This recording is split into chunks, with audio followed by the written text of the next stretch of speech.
8 декабря 2023 года. Таежный поселок Бахта в Туруханском районе Красноярского края полностью изолирован от нормальной человеческой жизни. Эта местность со всех сторон окружена тайгой, дорог сюда практически нет, а зимой добраться можно только на вертолетах или по замерзшему руслу реки Енисей. Здесь и жила старушка по имени Евдокия. Она прожила тут почти всю свою жизнь и уезжать отсюда уже не собиралась. Как говорит она сама, «Мне уже почти 75 лет. Я хочу дожить свое время в этих же местах, где и родилась». Семьи у нее давно нет. Муж умер от алкоголя. Был сын Ерема, но и он погиб от волков в лесу. Так и жила старушка одна на самом краю леса.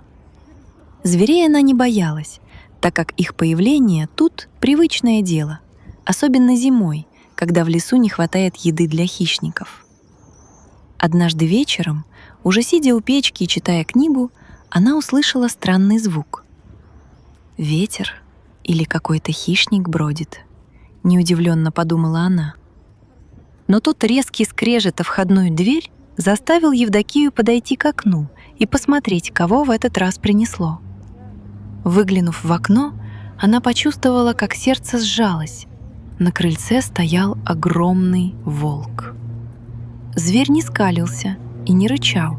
Вместо этого он по-собачьи тихо заскулил, словно прося помощи.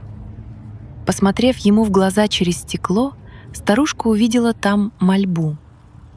На свой страх и риск она зажгла керосиновую лампу, надела старую, но теплую шубку, накинула шаль, обула валенки и вышла к нему.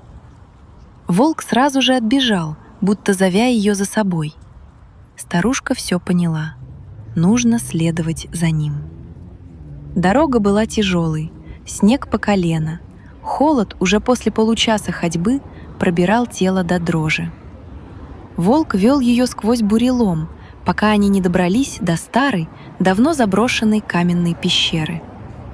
Внутри старушку ждал тяжелый сюрприз.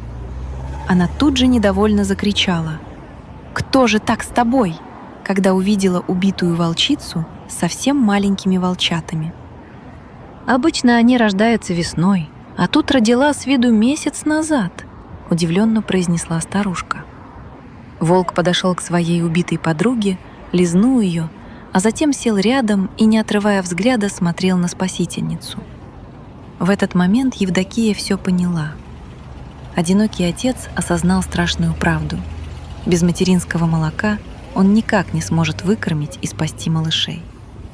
Отчаяние заставило его переступить через инстинкты и пойти к человеку, которому он решил доверить самое ценное.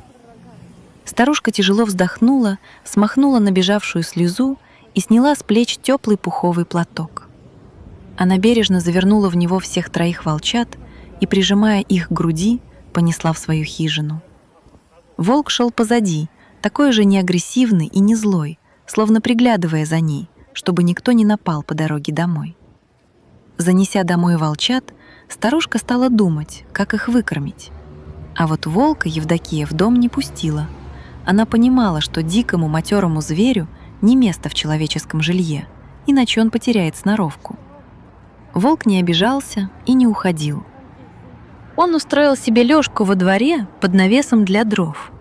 Старушка каждый день грела волчатам молоко, кормила из пипетки и про волка не забывала, кидала ему поесть то, что было.